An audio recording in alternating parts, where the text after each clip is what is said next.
नमस्कार, मैं हूं BK Singh. BK sir talks पे आप सबका वेलकम है। सीबीएसई बोर्ड ने दो एग्जामिनेशन पैटर्न को अल्टीमेटली इंप्लीमेंट कर लिया है कि अब आने वाले 2026 में वो सारे बच्चे जो 2026 में सीबीएसई बोर्ड का पेपर देने जा रहे हैं, उनके पास एक ऑप्शन और मिल गया कि अब वो सीबीएसई बोर्ड का पेपर 2 बार दे सकते हैं। बहुत सारी वीडियोस मैंने भी देखे, बहुत सारी यूट्यूब पे वीडियोस देखे, बहुत सारे न्यूज़पेपर्स के मैंने कटिंग भी रखे हुए हैं जो मैंने देखे। तो उन सबका निचोड़ लेकर के मैंने 20 इंपॉर्टेंट की पॉइंट्स बनाया हुआ है जो इस वीडियो में मैं डिस्कस करने जा रहा हूं। मेरा ख्याल है कि अगर आप इस वीडियो को पूरे तरीके से अच्छे से देख लें, वो चाहे एडुकेटर्स हो या बच्चे हो या उन बच्चों के पेरेंट्स हो, तो आपको कंप्लीट आइडिया इस 20 इंपॉर्टेंट की पॉइंट्स के बाद आपको लग जाएगा। तो आइए समय नहीं बर्बाद करते हैं और सारे के सारे की पॉइंट्स का डिस्कशन करते हैं। आप इस वीडियो को देखने के बाद मेरे कमेंट बॉक्स में कमेंट जरूर डालिएगा कि क्या यह दो एग्जामिनेशन का पैटर्न आपको अच्छा लगा, क्या इसका यूएसपी है, क्या आपके लिए पॉजिटिव पॉइंट है दो एग्जामिनेशन का पैटर्न या नहीं है। कमेंट में मेरा रिक्वेस्ट है एडुकेटर्स से भी कि आप भी अपने कमेंट को लिखिएगा ताकि मुझे आइडिया लगे कि कहां तक यह हमारे लिए बेटर है। तो सबसे पहला की पॉइंट है कि सीबीएसई बोर्ड का जो एग्जाम है, यानी कि board exam for class 10th will commence from the first Tuesday after 15th February. 15 फरवरी के बाद जो पहला ट्यूसडे आपका होगा, तब से सीबीएसई बोर्ड का पेपर स्टार्ट होगा और 2 अपॉर्चुनिटीज पर ईयर, यानी कि हर साल 2 अपॉर्चुनिटी बच्चों को मिलेगा जो सीबीएसई बोर्ड का पेपर देने जा रहे हैं। अब बात करते हैं कि पहला जो मेन एग्जाम होगा वो 17 फरवरी से 6 मार्च के बीच में होगा। और अगर देखा जाए तो अब सीबीएसई बोर्ड का टेंटेटिव डेट शीट भी आपका आ चुका है और इसके अकॉर्डिंगली अगर मैं बात करूं तो अब आपका मैथ्स का पेपर 17th ऑफ फरवरी को होना है, यानी कि मैथ्स का पेपर 17 फरवरी को होना है जो ट्यूसडे का डे है। उसके बाद आपका सोशल साइंस का पेपर होना है 21 ऑफ फरवरी को,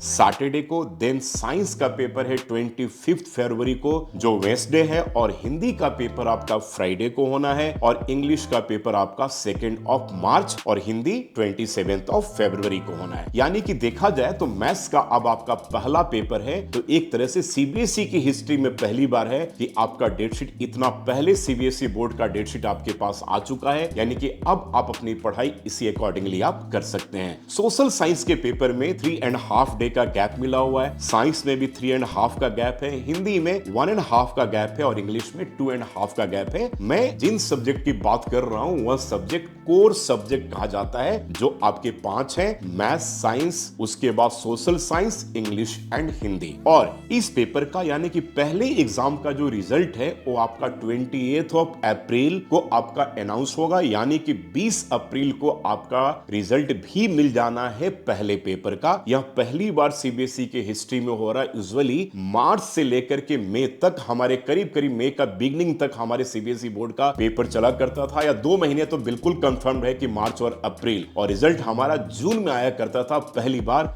20 अप्रैल को, 28 अप्रैल को आपका रिजल्ट भी आ जाना है। अगर इंप्रूवमेंट का पेपर देंगे 5 मई को, क्या इसके टर्म्स कंडीशन है, आने वाले पॉइंट में बात करेंगे। तो आपका सेकेंड जो पेपर है 5 मई से लेकर के 28 मई के बीच में होगा, और इसकी अगर मैं बात करूं तो इसका भी डेट शीट ऑलरेडी अनाउंस हो चुका है। मैथ्स का पेपर सबसे पहले 5 मई को होना है, अगेन ट्यूसडे ही हुआ है, अब पहला पेपर भी ट्यूसडे को ही स्टार्ट हो रहा है। सेकेंड पेपर आपका सोशल साइंस का है जो 9 मई को है, सैटरडे। पहला पेपर भी आपका सैटरडे को ही था, सोशल साइंस ही सेकंड सीक्वेंस पे था। उसके बाद हम बात करते हैं साइंस का पेपर 13 ऑफ मई को होना है जो वेडनेसडे है। पहला पेपर भी साइंस का 25 फरवरी को था जो वेडनेसडे का डे था, यानी कि बुधवार का दिन था। उसके बाद पहले टर्म में हिंदी का पेपर इंग्लिश के पहले था, और इसमें इंग्लिश का पेपर जो होगा that will be on 18 of May, Monday का है, और हिंदी का पेपर 21 मई 2026 यानी कि थर्सडे है, और इसका रिजल्ट भी 30 ऑफ जून को अनाउंस हो जाना है। यानी कि पहला जो आपका पेपर है 5 कोर सब्जेक्ट का डेट शीट आपको बता दिया और इसका रिजल्ट का डे भी बता दिया। सेकंड पेपर के 5 आपके डेट शीट बता दिए और इसका रिजल्ट का डे बता दिया। मैं बिल्कुल कंफर्म नहीं करता हूं, हो सकता है इस डे में थोड़े बहुत चेंजेस एज पर सर्कमस्टांसेस, उस समय का कंडीशन क्या रहता है, चेंज हो भी सकता है, लेकिन अभी तक आप इसे कंफर्म्ड मानकर चलिए, क्योंकि यह पॉलिसी अब अब बिल्कुल इंप्लीमेंट यानी कि पब्लिक डोमेन से निकल करके बिल्कुल अब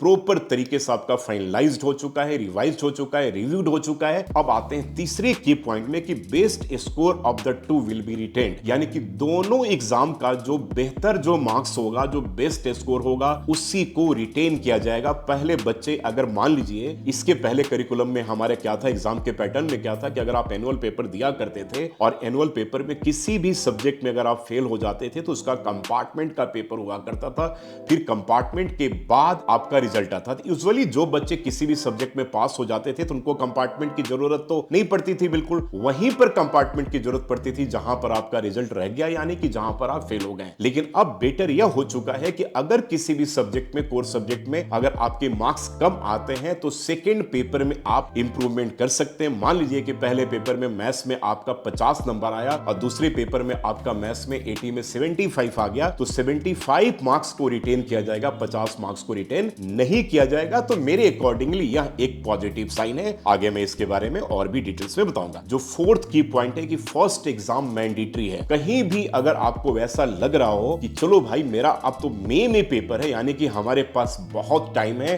तो आप इस पॉइंट पे गलत हैं। यानी कि पहला पेपर आपको देना ही पड़ेगा, यानी कि फर्स्ट पेपर, जो पेपर आपका 17 फरवरी से होना है, दैट पेपर इज मैंडेटरी। यानी कि आप ये सोच रहे हो कि बिना पहला पेपर दिए हुए हम सेकंड पेपर को दे देंगे, तो दैट विल बी रॉन्ग। यानी कि फर्स्ट पेपर आपका, फर्स्ट एग्जाम जो है दैट इज मैंडेटरी। चलिए कह रहे कि first board exam is mandatory for all candidates in the second exam all passed, यानी कि जितने भी पास्ड हैं और एलिजिबल कैंडिडेट्स हैं can seek to improve their score in up to 3 subject तक आप अपने स्कोर को इंप्रूवमेंट के लिए डाल सकते हैं। जैसे मान लीजिए कि आपका मैथ्स में मार्क्स कम आ गया, साइंस में कम आ गया और आपका सोशल साइंस में भी कम आ गया, तो 3 सब्जेक्ट तक आप अपना सेकंड पेपर दे करके इंप्रूवमेंट आप ले सकते हैं। बहुत सारी स्कूल के लिए बेटर हो रहा है, क्योंकि स्कूल का रिजल्ट बहुत बार पहली पेपर में अगर खराब होता है तो उन बच्चों को सेकंड पेपर वो दे देंगे और सेकंड पेपर में ऑब्वियसली 1 महीने का टाइम मिल जाएगा और रिजल्ट उनका बेटर हो जाएगा। तो ओवरऑल बच्चों का रिजल्ट बेटर ही कहा जाएगा, क्योंकि सेकंड में अगर जो बेटर मार्क्स बच्चे लेकर आते हैं तो उसी मार्क्स को रिटेन किया जाएगा, उसी मार्क्स को फाइनल कैलकुलेट किया जाएगा। ठीक है ना। तो फोर्थ जो की पॉइंट था कि फर्स्ट एग्जाम मैंडेटरी है, तो पहले दिमाग में आप ये निकाल लीजिएगा कि आपका पहला पेपर मई में नहीं होना है, पहला पेपर आपका फरवरी में ही होना है और वह पेपर आपको देना पड़ेगा। उसमें अगर इंप्रूवमेंट का चांस आपको लगता है कि मेरे मार्क्स कम आ गए हैं, तो 3 सब्जेक्ट तक आप इंप्रूवमेंट के लिए अगले पेपर में अपीयर हो सकते हैं। फिफ्थ की पॉइंट की बात अगर मैं करूं तो एसेंशियल रिपीट कंडीशन कह रहे कि in case of candidate not appearing in, जरा ध्यान से सुनिएगा, in case of a candidate not appearing in 3 or more subjects in the first board exam जो फरवरी में होना है, he will not be allowed to appear in second board exam जो आपका मई में होना है। ऑलरेडी आई टोल्ड यू कि अगर आप नहीं अपीयर करते हैं कम से कम 3 या उससे ज्यादा सब्जेक्ट में, तो सेकेंड एग्जाम जो है जो मई में होना है वह आपको नहीं देने दिया जाएगा। They will be categorised as essential repeat and will take the exam next year in the main exam. यानी कि आप 2026 में फिर नहीं दे पाएंगे, फिर आपको 2027 में वह पेपर देना पड़ेगा। सिक्स्थ की पॉइंट की बात करते हैं, इंप्रूवमेंट कैटेगरी की बात करते हैं। तो कह रहे कि students Fehling in 1 to 5 subject in the first exam, जो 1 से 5 सब्जेक्ट जो आपको बताया कि मैथ, साइंस, इंग्लिश, एसएसटी और हिंदी, इन the first exam will be placed in the improvement category. उनके लिए एक अलग कैटेगरी बनाया गया है, improvement category, and can reappear in the second exam. जैसे आप कंपार्टमेंट के केस में किया करते थे कि अगर कोई पहले पेपर में, बोर्ड के पेपर में अगर आप मान लो मैथ्स में रह गए या साइंस में रह गए तो आपको कंपार्टमेंट का पेपर देना पड़ता था, तो यहां भी वहां प्रोविजन है, लेकिन अब आपको इंप्रूवमेंट कैटेगरी में रख करके फिर रीअपीयर करना होगा, यानी कि सेकंड एग्जाम को देना पड़ेगा। तो मोर ओवर लेस यहां पे कंपार्टमेंट की तरह ही उनके लिए हो गया जो बच्चे पहली एग्जाम में फेल हो जाते हैं। चलिए भगवान से, गॉड से आप दुआ कीजिए कि ऐसी नौबत नहीं आए, फेल करने की नौबत नहीं आए। ठीक है, और ऐसा होता भी नहीं है। सीबीएसई, मेरा ऐसा मानना है कि क्लास 10th का अगर सही प्लान से अगर आप पढ़ाई करते हो तो दुनिया का सबसे इजीएस्ट बोर्ड है। बड़े अच्छे मार्क्स आप स्कोर कर सकते हो। हाँ, 100% स्कोर करना थोड़ा सा टफ हो जाता है, लेकिन पास करना वाकई में बहुत आसान है अगर आपका प्लानिंग अगर आपका प्लान स्ट्रेटजी प्रॉपर तरीके से बना हुआ है। Now coming to the passing criteria, students must qualify in all 5 main subject. जो पांचों मेन सब्जेक्ट में बच्चों को क्वालिफाई करना पड़ेगा टू बी डिक्लेयर्ड एज पास, यानी कि maths, science, social science, English, Hindi, जो पांचों एक कोर सब्जेक्ट हैं, इन सब में पास होना होगा। पास डिक्लेयर्ड होने के लिए जो आपके रिपोर्ट कार्ड पे पास लिखा हुआ रहता है। Now coming to the 8th key point, that is no third attempt in the same year, यानी कि 2026 में पहला पेपर आप फरवरी में दोगे, दूसरा पेपर आप मई में दोगे, और आप ये सोचते हो कि पहले में भी हमारा रिजल्ट अच्छा नहीं हुआ, सेकंड में नहीं हुआ, तो सेम ईयर हम फिर से थर्ड देंगे, तो थर्ड अटेम्प्ट आपका सेम ईयर नहीं होगा। That means you have to wait for 2027 में फिर से आपको देना पड़ेगा। तो no third attempt in the same year, यानी कि students who appear only in the second exam will not get a third chance in the same year. Same year में नहीं मिलेगा उनको तीसरा chance. They may appear in the main exam of the next academic year but based on the next year syllabus. अगर भाई अगले साल करते हो, अगले साल सीबीएसई कोई ड्रास्टिक चेंज अगर सिलेबस में करती है, तो आपको नए सिलेबस के अकॉर्डिंगली आपको पेपर देना होगा। ये मत सोचना कि हमने पुराने सिलेबस के अकॉर्डिंगली जो पढ़ाई किया था उसी के बेस पे देना पड़ेगा। अगर सीबीएसई कोई चेंज करती है, मेजर सिलेबस में कोई चेंजेस या कोई रेशनलाइजेशन होता है, तो उस केस में आपको उसके अकॉर्डिंगली पेपर आपको देना पड़ेगा। Now coming to the 9th की point, that is full syllabus coverage, यानी कि दोनों जो एग्जाम होंगे, वो फेब का एग्जाम हो या मे का एग्जाम हो, इंटायर पूरा का पूरा सिलेबस आपका पूछा जाएगा, जो सीबीएसई प्रिस्क्राइब करती है करंट एकेडमिक सेशन में, जो आपको सीबीएसई के साइट पे अवेलेबल होता है, यानी कि उसके अकॉर्डिंगली ही आपका रहेगा। आप ऐसा सोच रहे हो कि मई वाले पेपर में हमारा सिलेबस कम होगा, फेब में पूरा होगा, मई में कम होगा या ज्यादा होगा, ऐसी नहीं है। दोनों एग्जाम में आपका पूरा का पूरा सिलेबस आपका पेपर में पूछा जाएगा। फिक्स डे कोर एग्जाम आते हैं 10th की पॉइंट में कि फिक्स डे कोर एग्जाम का जो डेट होगा वो बिल्कुल फिक्स्ड होगा, जैसे अभी तक हुआ करता था। आप प्रीवियस जितने साल में देख लो तो मैथ्स का, सोशल साइंस का, इंग्लिश का, हिंदी का, साइंस का, इन सब का जो कोर सब्जेक्ट का एग्जाम का डेट बिल्कुल फिक्स्ड हुआ करता था। वही पैटर्न आगे भी रिटेन हुआ है, यानी कि फिक्स डे कोर एग्जाम के लिए। चलिए, सिंगल डे लैंग्वेज एग्जाम, जो आपका लैंग्वेज का एग्जाम होगा, जैसे रीजनल लैंग्वेज है, फॉरेन लैंग्वेज है, as per new education policy 2020, सबका एग्जाम एक ही डे में ले लिया जाएगा। उसके बाद 12th की पॉइंट की बात करते हैं, प्रैक्टिकल एग्जाम। प्रैक्टिकल और internal assessment will be done only once, यानी कि एक ही बार उसका होगा। आप पेपर मई में दे रहे हो, फरवरी में दे रहे हो, अलग अलग आपको नहीं देना पड़ेगा। साल में एक ही बार आपका प्रैक्टिकल और इंटरनल असेसमेंट का आपका पेपर होगा। Now coming to the 13th की point, that is exam centre. The same centres will be used for both the main and the improvement exam. ऐसा नहीं है कि फरवरी का एग्जाम आपका कोई स्कूल ए में पड़ गया और दूसरा जो एग्जाम मई का स्कूल बी में, ऐसा नहीं है। जहां पे आपका पहला एग्जाम होगा वहीं फिर आपका जो इंप्रूवमेंट का जो एग्जाम होगा, दैट मींस कि जो मई वाला एग्जाम होगा, that will be at the same centre. Now key point 14th की अगर हम बात करें तो no passing certificate after first exam. This is very important to note down कि कोई पहले एग्जाम देने के बाद, यानी कि फरवरी में जो आप एग्जाम दे रहे हो, जिसका रिजल्ट आपका अप्रैल में हो जाएगा, उसके केस में कोई पासिंग आपको सर्टिफिकेट आपको नहीं दिया जाएगा। No official passing document will be issued post the first examination, यानी कि पहले एग्जाम के बाद कोई भी ऑफिशियल डॉक्यूमेंट्स आपको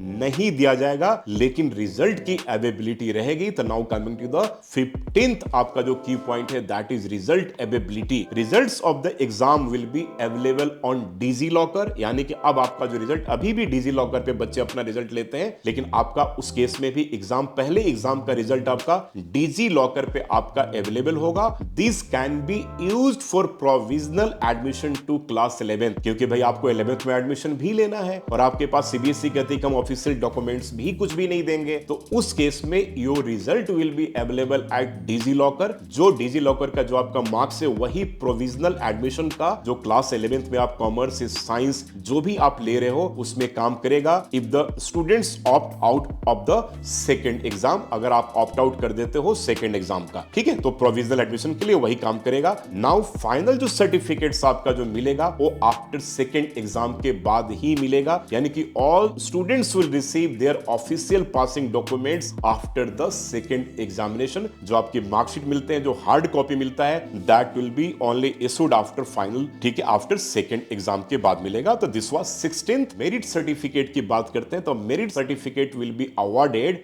based on the second examination performance के बेस पे। 18th अगर की पॉइंट की बात हम करें तो एडमिशन फ्लेक्सिबिलिटी, आप याद रखिएगा, students who do not qualify in the first exam, बहुत इंपॉर्टेंट पॉइंट है कि अगर आप पहले एग्जाम में क्वालिफाई नहीं करते हो फिर भी स्कूल आपको एडमिट करेगी 11th क्लास में, बिकॉज आप सेकेंड एग्जाम आप फिर से मई में दे रहे हो इंप्रूवमेंट के लिए। आप पास नहीं किए मान लो अप्रैल वाले रिजल्ट में, तो क्या आपका स्कूल 11th में एडमिशन नहीं लेगी? बिल्कुल लेगी, और लेकिन आपका प्रोविजनल एडमिशन ही लेगी। लेकिन उस केस में आपको सेकेंड एग्जाम जो मई का एग्जाम है वहां पर आपको पास करना होगा। अगर उसमें आप रह गए तो आपका जो एडमिशन है वो नल समझा जाएगा, यानी कि उसको वैलिड नहीं माना जाएगा। तो देखिए, students who do not qualify in the first exam may still be provisionally admitted to class 11th, their admission will be finalised based on the second exam result. आप उसमें पास करके फिर आपका एडमिशन आगे कंटिन्यूटी में चलता रहेगा। इंपॉर्टेंट पॉइंट है उन बच्चों के लिए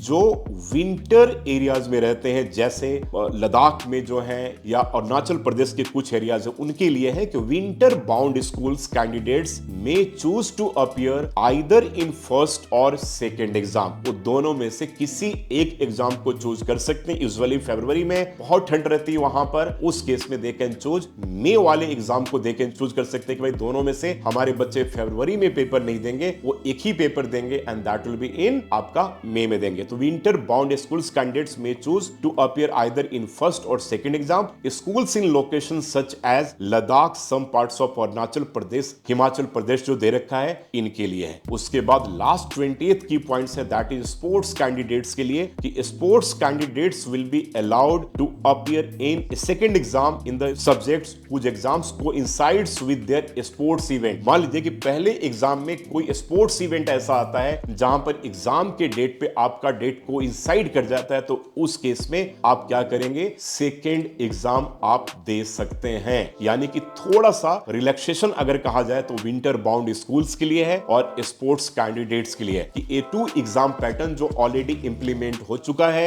और हमारे जो HRD मिनिस्टर साहब हैं उन्होंने कल ही ये कह दिया कि अब ये टोटल इंप्लीमेंटेड है। यानी कि अब ये मान करके चलिए, अभी तक पब्लिक डोमेन में था, रिव्यू के लिए दिया गया था, तो भाई पेरेंट्स से, टीचर से बहुत लोगों का रिव्यू यहां पर लेना था, लेकिन फाइनली ये अब आ चुका है। यानी कि अगर आप क्लास 10th में पढ़ रहे हो, अब आपको एग्जाम इसी पैटर्न के अकॉर्डिंगली देना पड़ेगा। डेट शीट जो है अभी तक मैं इसको कंफर्म्ड मानता हूं। अब CBSE अपना सैंपल पेपर भी रिलीज करेगी, वहां से और बेटर आइडिया लग जाएगा। और डेट शीट का बिल्कुल कंफर्मेशन है मेरे अकॉर्डिंगली, कोई चेंज होगा तो ये बहुत ज्यादा कोई मैटर नहीं करता है। इस तरीके से टोटल 20 की पॉइंट्स था। मेरा आप सारे बच्चों से और टीचर से एक रिक्वेस्ट है कि कमेंट बॉक्स में जरूर लिखिए कि 2 एग्जामिनेशन पैटर्न आपको कैसा लगा, क्या इसका कंसीक्वेंसेस होंगे, क्या बच्चों के लिए बेटर है या बेटर नहीं है। मेरा इन शॉर्ट यह मानना है कि आपके 2 जो पेपर होने हैं, और मेरा रिकमेंडेशन क्लास 10th के बच्चों के लिए यह है कि जो 2 पेपर हैं आप इसमें मई वाले पेपर को टोटली भूल जाएं और आप फरवरी पेपर को अपना मेन टारगेट मान करके चलें और उसी में आप बहुत अच्छे मार्क्स आप स्कोर करें।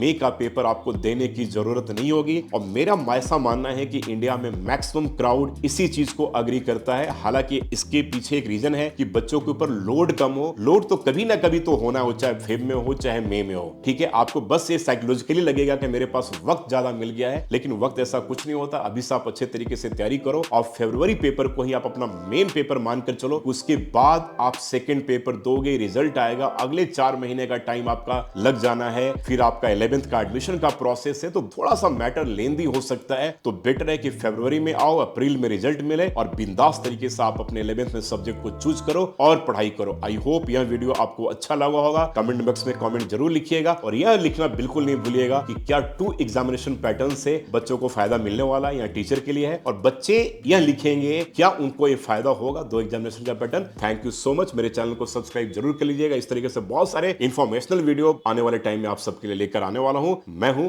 BK सिंह।